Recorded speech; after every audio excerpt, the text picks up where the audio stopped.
She took $1 million for one night, but the millionaire didn't buy her heart. The millionaire lost his instead. Hello everyone. Before we begin today's story, I have a small favor to ask. Please hit subscribe and turn on the notification bell so you never miss our channel's new videos. It's quick, free, and the best way to support us in bringing you more dramatic stories.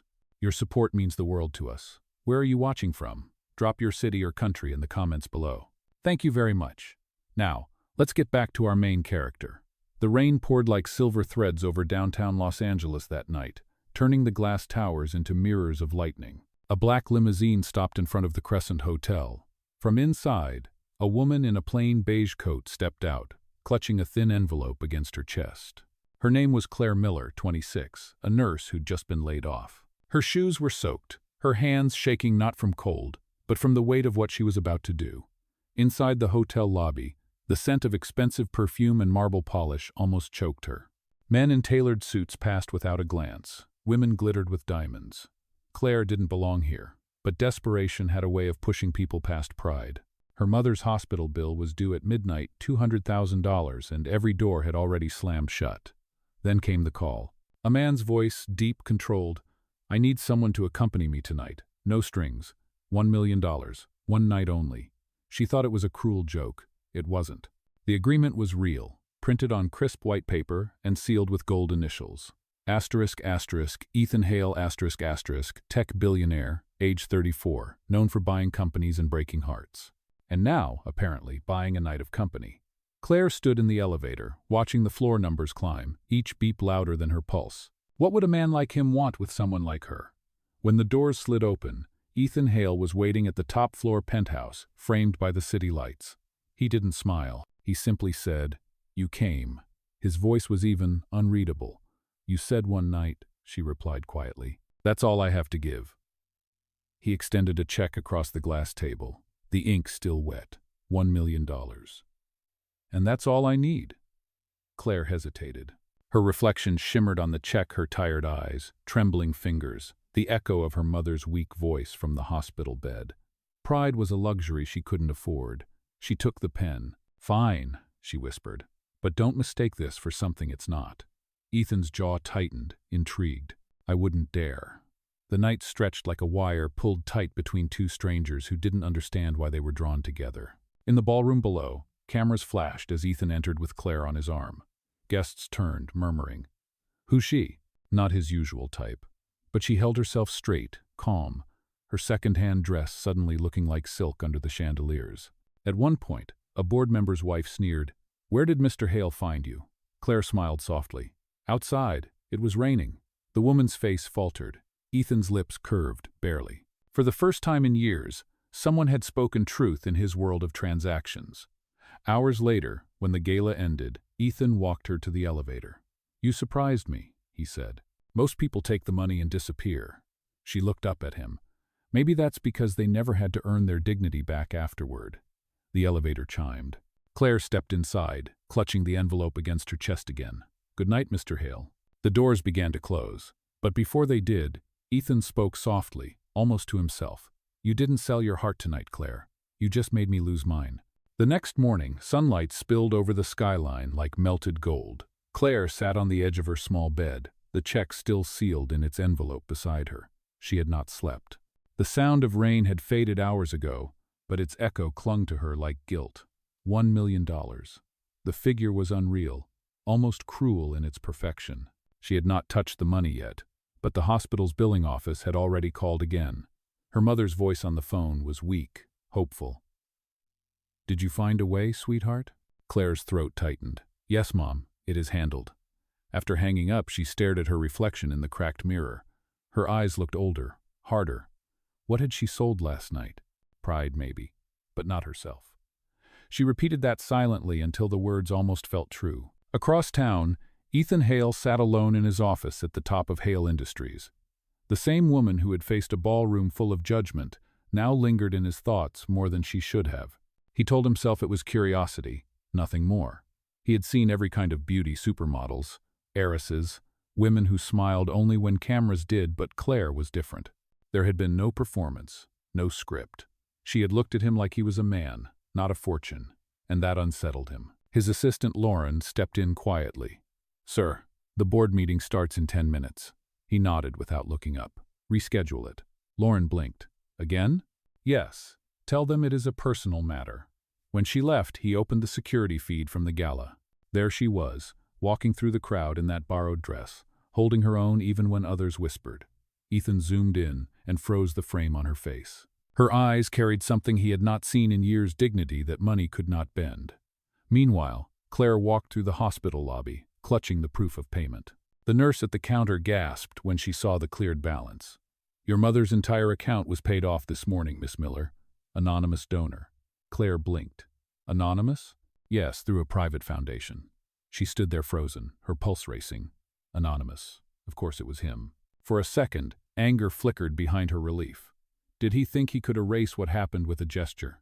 But when she stepped into her mother's room and saw the old woman sleeping peacefully for the first time in weeks, her anger dissolved into quiet gratitude. Later that day, she found a white envelope slipped under her apartment door. Inside was a handwritten note. "The money was never about buying your silence. It was about saying thank you for reminding me what grace looks like. E.H. No signature, no contact number, only those initials pressed deep into thick paper." Claire exhaled slowly, unsure whether to smile or cry. Days passed.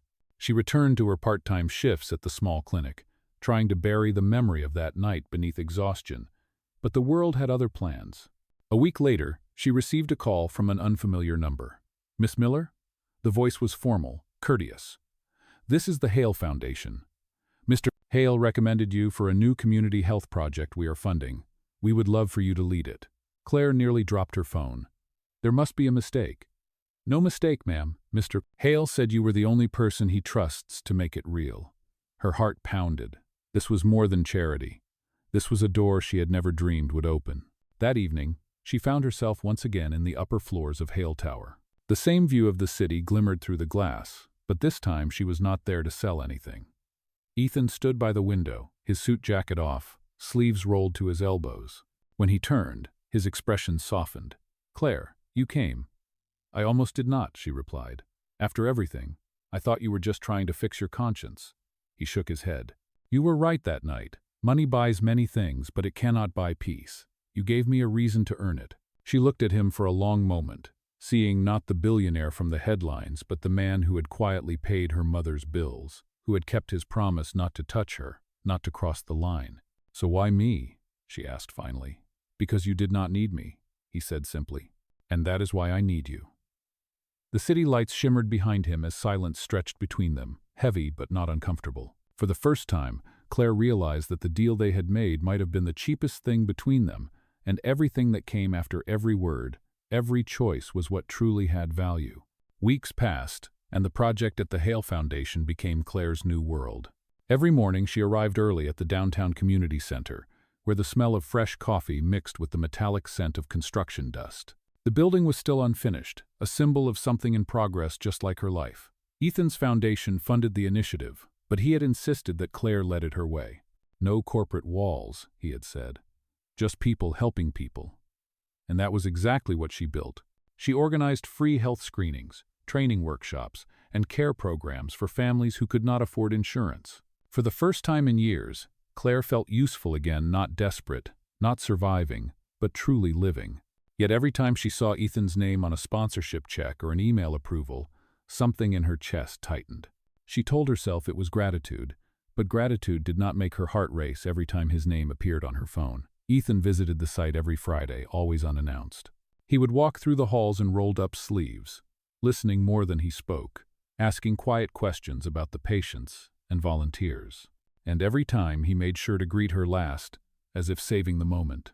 "You are turning this place into something beautiful," he told her once as they stood near the half-painted wall. She smiled faintly. "It is not just me." "No," he said softly, "but it started because of you." His gaze lingered, not demanding, not possessive, simply seeing her. That look did more to her than 1,000 words could have. The next Friday, as the city prepared for the Foundation's official opening gala, Claire found herself in front of her mirror again. The same reflection, the same trembling hands, but this time no fear. She wore a simple black dress, elegant but modest. She was not here to be bought or judged. She was here because she had earned her place. The ballroom shimmered under crystal chandeliers. Reporters buzzed, flashes clicked, and Ethan Hale stood on stage, composed and magnetic as ever. "Tonight," he said, his voice calm but full of conviction, "we open more than a building. We open a promise to never let privilege blind us to need." Applause filled the room. When he finished, he stepped down and found Claire among the crowd. "You look nervous," he said with a quiet smile. "Public events are not my thing," she admitted. "Then focus on me," he said. "It helps." She laughed softly. For a moment, it felt like the rest of the room disappeared. But then, a voice broke through the music. Ethan Hale, a woman in a red dress, tall, sharp-featured, and confident, approached with a smile that did not reach her eyes. "I see you brought your charity date again." Claire stiffened. The woman extended a hand toward her.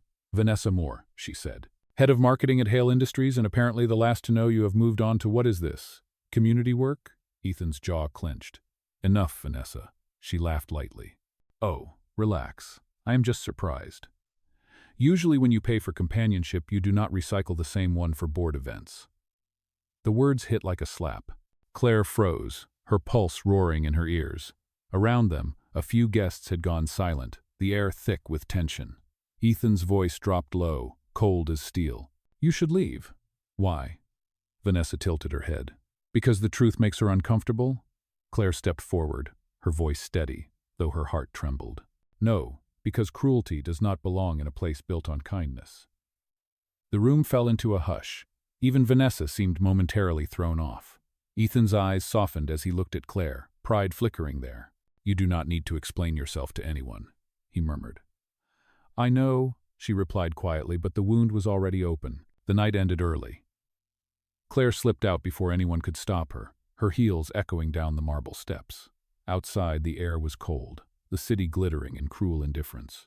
Ethan found her in the parking lot minutes later. "Claire, wait." She turned, eyes shining under the streetlight. "You said this was about something real," she whispered. "But everyone still looks at me like a transaction. Maybe they are right. Maybe that is all it ever was." He stepped closer, his voice raw. "It was never that for me." She shook her head, tears threatening. "You cannot buy what you lost that night, Ethan. Not my respect, and not my heart." Then she walked away, leaving him standing in the rain that had started to fall again, each drop washing the night into silence. For the first time in his life, Ethan Hale, the man who had everything, realized he had just lost the one thing money could never bring back. The next morning, the city woke up under a pale gray sky. Claire sat by the window of her small apartment, her eyes fixed on the drizzle running down the glass. The night before played in her head on a loop, each word from Vanessa slicing deeper. She had faced humiliation before, but hearing it in front of hundreds of people, with Ethan standing only a few feet away, had broken something she could not name. Her phone vibrated again, 10 missed calls, all from Ethan. She turned it face down on the table. She could not talk to him. Not yet.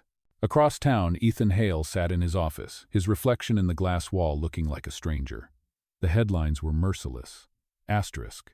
Hale's charity scandal, millionaire's mistress or miracle worker. Asterisk. He slammed the tablet shut, disgusted. "Lauren," he said sharply, "I want every article taken down. Contact legal." "Already on it, sir," she said gently. "But, Claire?" He hesitated. "She will not take my calls." Lauren paused at the door, then looked back. "Then maybe stop calling. Go talk to her." Ethan stared after her. Simple advice, but it landed harder than expected. That evening he did exactly that. Claire's apartment was small, the kind of place that smelled faintly of coffee and hope. She opened the door after his third knock, her eyes tired but steady. "Ethan," she said quietly, "not an invitation, but not rejection either. You should not be here." "Maybe not," he said. "But I needed you to hear this from me. Vanessa is gone. She was fired this morning." Claire looked away. "This is not about her, Ethan. It is about us, about what that night really meant." He took a step closer. "It meant everything to me. You think I saw you as a transaction? You were the first person in years who did not want anything from me. Except $1 million, she said bitterly. He flinched. "You know that was never about buying you." "Then what was it?" she asked, her voice trembling. "Because from where I stand, you wanted control. You wanted to be the savior, and I—" She stopped, pressing a hand to her chest, her voice breaking. I just wanted to be seen." Ethan's expression softened, his voice lowering. "Claire, I saw you the moment you walked into that hotel lobby. You were not wearing confidence or diamonds, but you had more courage than anyone in that room. I thought I was helping you, but maybe you were the one helping me." For a long moment, silence stretched between them. Then Claire spoke quietly. "If that is true, then let me go. You cannot fix this with money or power. You have to let it hurt." Ethan looked at her, understanding dawning in his eyes. "And what if I do not want to? Then you will never heal." She closed the door gently, leaving him in the hallway, the echo of her words ringing louder than any rejection he had ever faced. Weeks passed. The foundation continued without Ethan's public appearances. Claire threw herself into work, leading the program with quiet strength. She refused interviews, kept her head down, and focused on the people she could help. Every now and then, she would catch a glimpse of his name on donation forms anonymous. Again, he was still helping from the shadows. One night, as she left the community center, she found the lights in the courtyard flickering softly. There, under the glow, stood Ethan holding a folder. He looked different, tired, unguarded. "You should not be here," she said again, but this time her tone lacked sharpness. "I know," he said, "but I needed you to see this." He handed her the folder. Inside were documents transferring the ownership of the Hale Foundation to a public trust with her listed as the new chair. She looked up, stunned. "Ethan, why would you—" "Because this was never supposed to be about me," he said simply. "It was about what you built, and I will not let my mistakes take that away from you." She stared at him, words failing. "You are just walking away?" He nodded, his smile faint but real. "Sometimes the only way to prove love is to stop trying to own it." She felt tears rise, unbidden. "You are impossible." "So are you," he said softly. He turned to leave, then paused at the gate. "For what it is worth," he said, "you were the only deal I ever made that changed me." And then he was gone, his figure swallowed by the city lights. Claire stood there alone, the folder pressed to her chest, realizing that for the first time in a long time, her life was not being bought or borrowed, it was finally hers to keep. Months passed, and the Hale Foundation flourished under Claire's leadership. The once empty building had become a sanctuary filled with laughter, the hum of printers, and the smell of coffee and fresh paint. Every wall was alive with murals drawn by local artists, each brushstroke telling stories of second chances. Yet behind every smile she gave, there was a quiet ache she never spoke of. Ethan Hale had vanished from the public eye. Rumors said he had left the city, others claimed he was traveling abroad.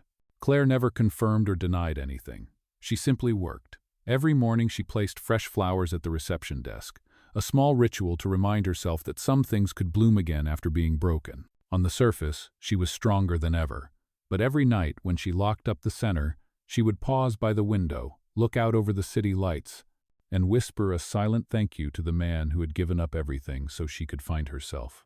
Then one winter evening, nearly 6 months after their last conversation, she received a call from Lauren, Ethan's former assistant. "Claire," Lauren said, her voice trembling slightly, "you need to come to St. Matthew's Hospital. It is Ethan." The world around her seemed to tilt. Within minutes, Claire was racing through the snow-dusted streets, her hands gripping the steering wheel so tightly they ached. The hospital corridors smelled of antiseptic and fear. When she pushed open the door, Ethan was there, pale against the white sheets, a faint oxygen line tracing across his face. "A car accident," Lauren explained softly. He had been returning from a conference, driving himself for once, when his car was struck on the highway. Claire sat down beside him, her heart pounding. For a moment she just watched his chest rise and fall, steady but weak. The man who had once been untouchable, commanding boardrooms and headlines, now looked impossibly human. "Ethan," she whispered, her voice shaking, "you are not allowed to leave me like this." His eyelids fluttered slightly, his voice barely audible. "You came." "Of course I did," she said, tears slipping down her cheeks. "You have a terrible habit of disappearing." He smiled faintly, his eyes opening halfway. "I thought it would be easier for you." "Easier?" she said softly. "Ethan, you walking away was never easy. It just hurt quietly." He reached out, his fingers brushing hers. "I read about what you did, the foundation, the expansion. You made it everything I hoped it could be." "We made it," she corrected. "You built the door. I just kept it open." A silence fell between them, filled only by the rhythmic beep of the heart monitor. Then Ethan took a shaky breath. Claire, when I first met you, I thought I was buying one night of peace. But you were the storm that taught me what peace really means. Her tears came harder, falling onto his hand. You are going to be fine, she whispered fiercely. You have too many people who need you. He looked at her, a faint spark of humor in his tired eyes. Just one person, actually. The machines hummed around them, steady as a heartbeat, and for the first time in months, Claire allowed herself to hold his hand without fear or doubt. Over the next few weeks, she visited every day. Ethan's recovery was slow but sure. He hated the hospital food, teased the nurses, and smiled more than she had ever seen him smile before. One afternoon, she found him sitting by the window, sunlight painting gold on his face. "You should be resting," she said, handing him a cup of coffee. "I am," he replied with a grin, "resting in good company." She shook her head, laughing through the warmth in her chest. When he stood, slightly unsteady, he looked at her and said, "Claire, you once told me I could not fix things with money. You were right, so I am not going to buy your forgiveness. I am going to earn it." She blinked. "And how do you plan to do that?"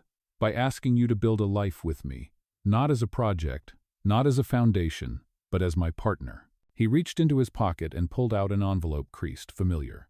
Inside was the same $1 million check she had signed that first night, now voided and framed. Beneath it was a smaller slip of paper, handwritten, asterisk. "The only deal worth keeping is forever."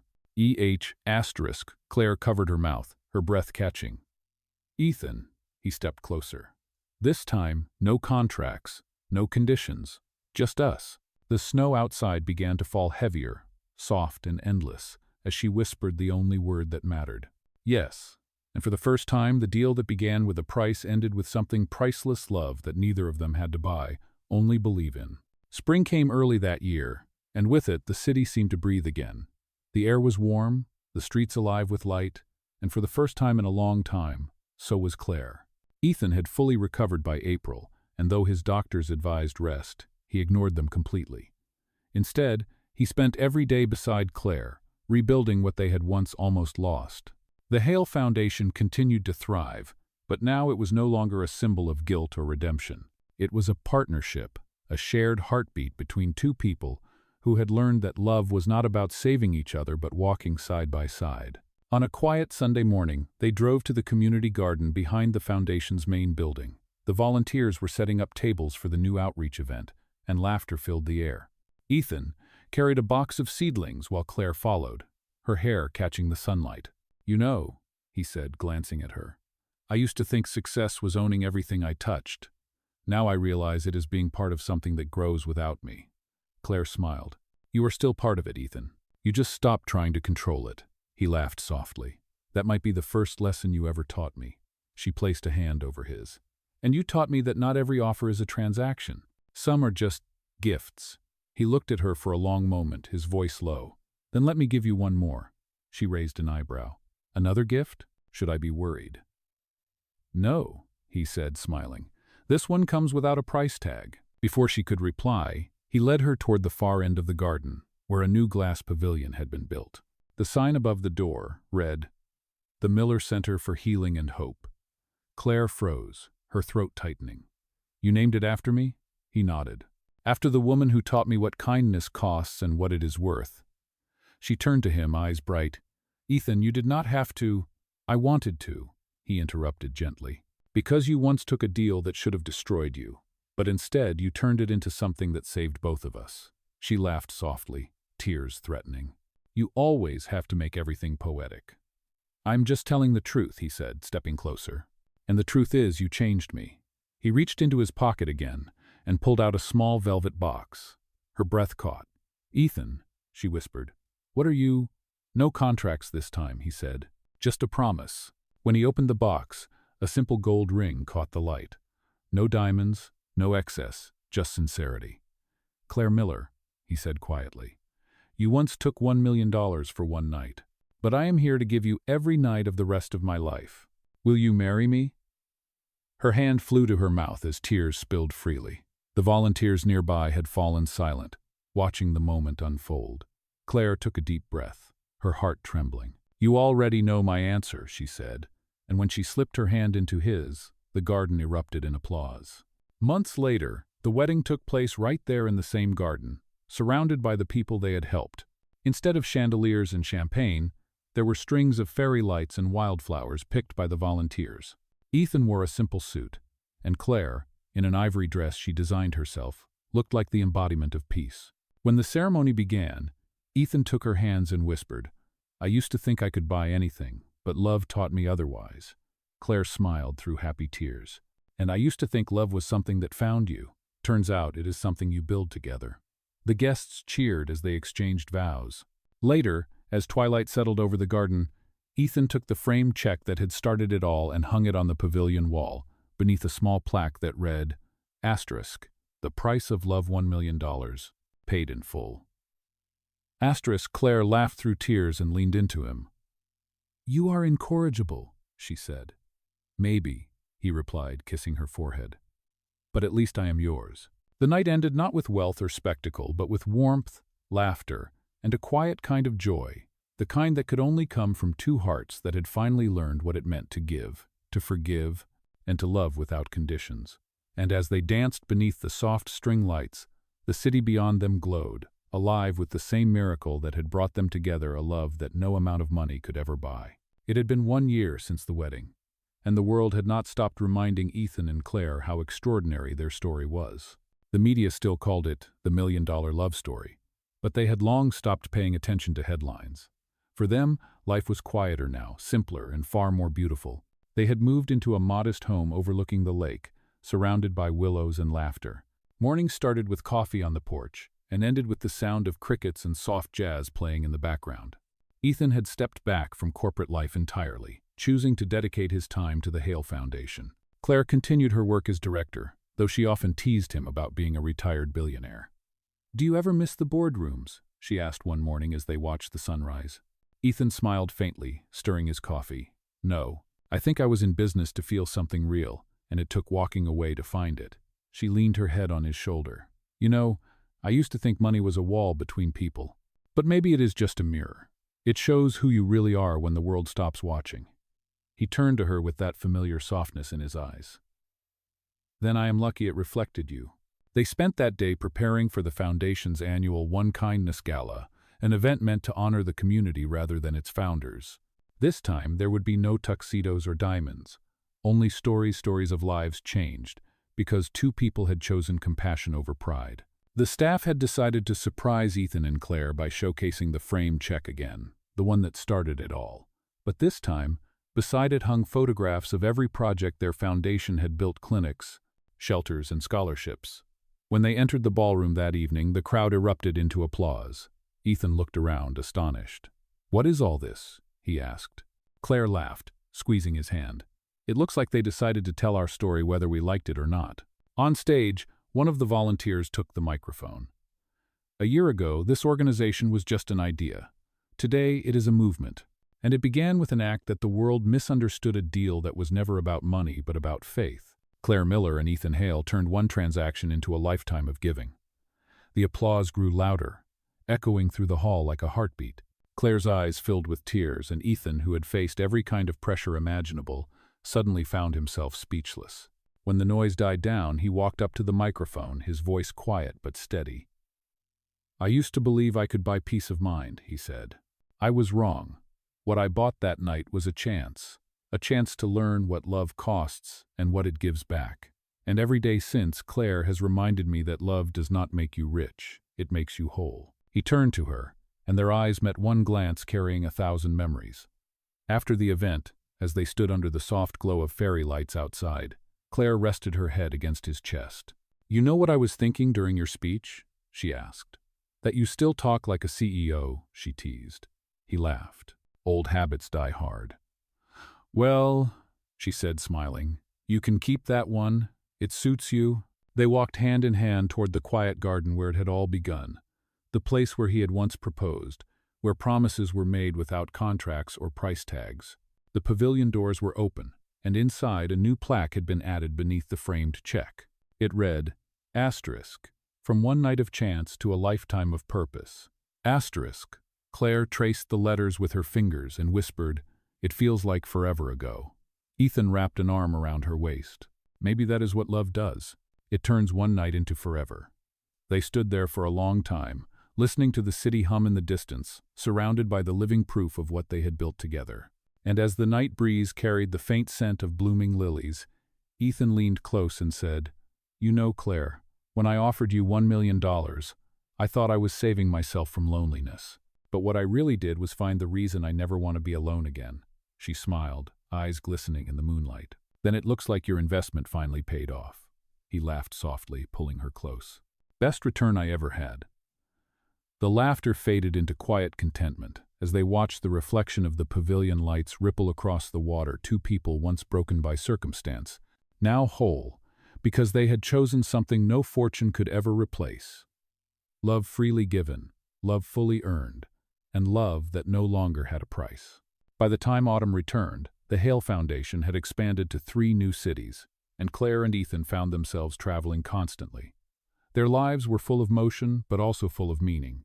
Every week brought a new project opening, a new community touched, and every success reminded them of how far they had come from that single night that started it all. Yet amid all the noise of achievement, there was something more personal growing quietly between them, a calm, unspoken joy that came from finally being at peace. One crisp morning in October, Claire stood in the Foundation's main office overlooking the lake. The leaves had turned copper and gold, drifting lazily across the water. Ethan entered holding 2 cups of coffee, his tie slightly crooked. "You are late," she teased, taking one of the cups. "I was getting these," he said, smiling. "You are impossible before caffeine." "You are not wrong," she said with a soft laugh. They stood together by the window, watching the sunlight ripple through the glass. "Do you ever think about how it all began?" Ethan asked quietly. "Every time I walk into this building," she said, "sometimes I still cannot believe it." "What part?" "That something so broken could turn into this." He set his coffee down and turned to her, his eyes warm. "It was never broken, Claire. It was just waiting to be rebuilt." Before she could reply, Lauren walked in, holding a folder. "I am sorry to interrupt," she said, "but we just got the results of the Foundation's Humanitarian Award nominations. You too might want to see this." She handed the folder to Ethan. When he opened it, a small smile touched his lips. "Claire, you have been selected for the National Humanitarian Leadership Award." Claire froze. "What? That cannot be right. We were nominated together." Ethan chuckled softly. Apparently they disagreed. "Ethan," she said, shaking her head, "I cannot accept that without you." "You can," he said gently, "because this has always been about you. You are the reason this place exists. You are the reason I became someone worth being." The ceremony was held in New York 2 weeks later, a grand event attended by leaders, philanthropists, and press. But when Claire stepped on stage, her voice was not polished like the others. It was real, trembling slightly, carrying the weight of every lesson she had learned. "I stand here today not because of money or privilege," she began, "but because of a mistake, a deal that was supposed to last one night. It taught me that kindness, once given, multiplies far beyond our control. This award belongs not to me, but to everyone who believes that compassion is the highest currency." The audience rose in applause. Cameras flashed, but Claire barely saw them. All she could see was Ethan, standing at the back of the room, clapping quietly with pride written across his face. Later that night, as they walked through the streets of the city, she asked him, "Why did you not tell me about the nomination earlier?" "Because," he said, taking her hand, "I wanted you to hear it from the world, not from me. You deserve that moment." "You know," she said softly, "I think that is what love really is, wanting someone else to shine, even when you are standing in their shadow." Ethan smiled, his breath visible in the cool air. "If that is love, then I am honored to live in your light." They stopped at the same train station where, years ago, she had given her last $10 to a stranger, or rather, where she would have, if life had gone differently. The irony made her smile. "Funny," she said, "if someone told me back then that I would marry a millionaire, I would have laughed." "Technically, you married a recovering one," he said. She laughed, leaning into him as the train roared by, its lights flashing across their faces. "Do you ever regret anything?" she asked. "Only that I did not meet you sooner."